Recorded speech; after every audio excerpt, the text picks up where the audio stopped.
Seguimos con más temas, con más noticias. Hoy se conmemora el Día Internacional de la Lengua Materna. Queremos conocer qué herramientas hay a disposición de los aragoneses precisamente para poder acceder, ¿por qué no?, a su lengua materna. Y de paso queremos conocer también si en Aragón solo se habla aragonés o no. Hoy más disciplinas, nunca mejor dicho, más lenguas. Para ello hemos invitado a los estudios al director general de Política Lingüística del Gobierno de Aragón, José Ignacio López Susín. Buenos días. Hola, muy buenos días. Bienvenido. Muchas gracias. Bueno, que nosotros acostumbramos a llamarla de vez en cuando también, ¿no?, para conocer alguna cuestión más que se va lanzando desde la Dirección General, pero aprovechamos este día precisamente para invitarle también y para conocer más sobre esas herramientas. Conforme van pasando los años en esta legislatura, se ha trabajado precisamente para que tengamos acceso universal, si me permite, al aprendizaje de lenguas maternas.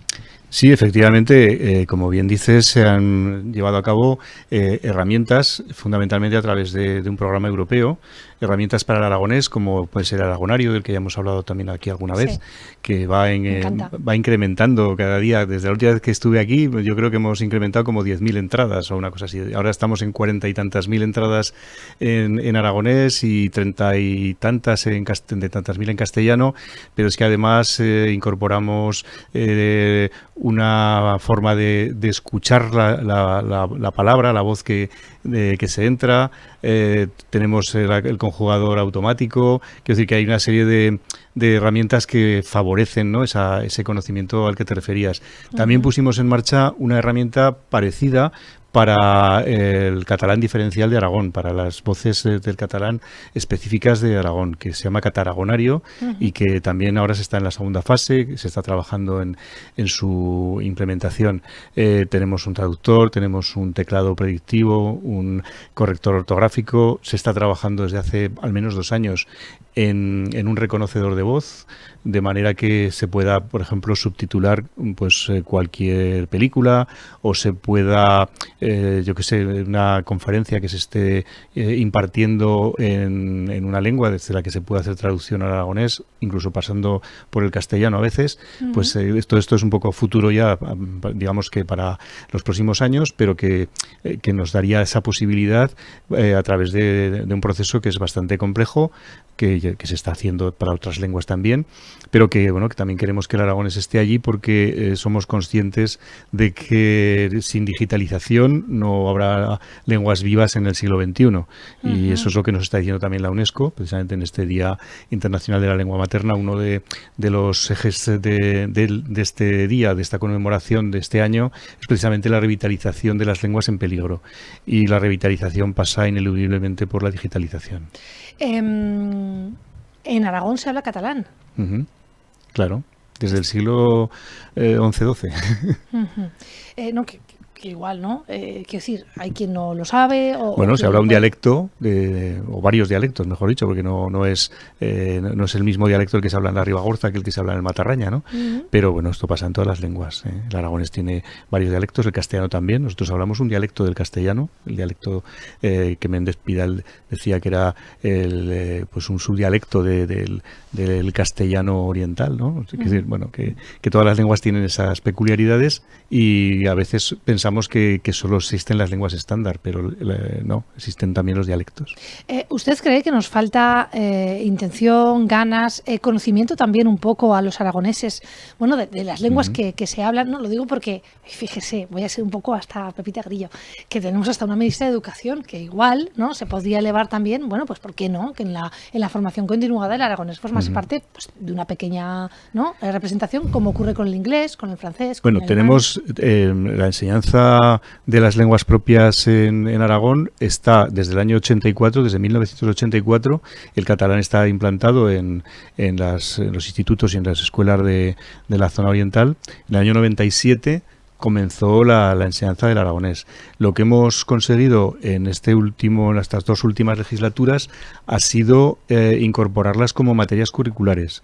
Y además elaborando los currículos educativos de todas las etapas que no existían, y creando también una normativa para los proyectos lingüísticos, es decir, para que se pueda estudiar no solo el aragonés o el catalán de Aragón, sino también en aragonés y en catalán de Aragón. Y eso se hace pues en varias localidades, tanto del ámbito del aragonés como del catalán. Incluso en el ámbito del catalán, en Fraga, por ejemplo, Sí. hay institutos que son trilingües. Hay proyectos lingüísticos inglés, catalán, castellano.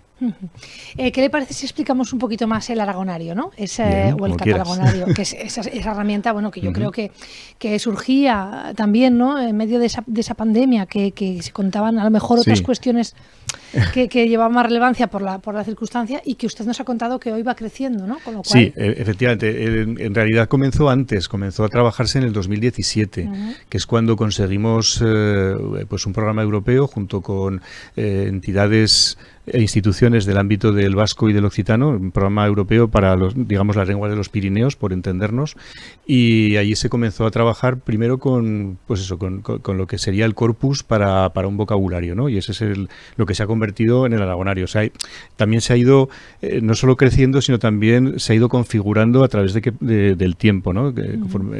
Recuerdo que la primera versión del aragonario tenía 8.000 entradas y estamos hablando ahora de 40 y tantas mil, y en las dos direcciones. O sea, tenía 8.000 entradas en la dirección castellano-aragonés, y ahora tenemos la dirección castellano-aragonés, la aragonés-castellano, y muchas otras, digamos, ¿no? sí, muchas otras cuestiones de las que he comentado antes, pues el poderlo escuchar, las conjugaciones, etcétera. Efectivamente, tienes razón en cuanto a que la versión aragonés-castellano se trabajó durante la pandemia, durante esos meses que todos los funcionarios estuvimos recluidos en nuestras casas, y que nos planteamos, bueno, vamos a hacer ahora algo que no podríamos hacer si estuviéramos en el día a día habitual, ¿no? Y entonces ahí es cuando, digamos, que se le dio ese impulso que si no hubiera sido complicado.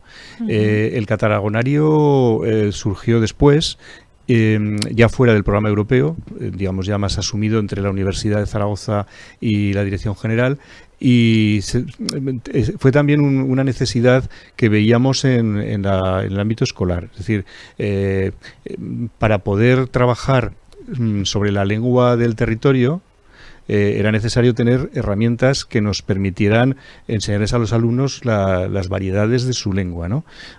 Pues hay formas de decir determinadas cosas. Se pongo un ejemplo: tomillo, por ejemplo, en Aragón, en el catalán de Aragón es timó, mientras que en el catalán estándar es farigola, me parece, ¿no? Entonces, bueno, es decir, que es que nos interesa que nuestros niños conserven la palabra timo, por decir algo, ¿no? Sí. Entonces, bueno, quiero decir que ese tipo de cosas son las que se pueden ver en el catalagonario y en el aragonario. Lo puedes ver en la página web, pero también lo puedes ver a través del móvil. Bueno, son herramientas que yo creo que es que hay que tenerlas hoy en día, porque si no, pues no estamos en los tiempos. He leído también a lo largo de este año cómics en aragonés. Quiero decir, ¿cuáles son un poquito las acciones, ¿no?, que se están llevando? Claro. Bueno, pues en esa tarea de promoción y difusión, efectivamente, como bien dices, hay varios cómics, entre ellos quizá el más conocido es el Asteris, ¿no?, que por fin, después de mucho tiempo de que el movimiento asociativo por aragonés, que andaba detrás de que se publicara Tintín y Asteris, porque son dos personajes icónicos y que son conocidos en todo el mundo. Bueno, pues Tintín ya lo conseguimos hace unos años, se han publicado varios números, y Asteris, pues finalmente se consiguió sacar también a finales del año pasado.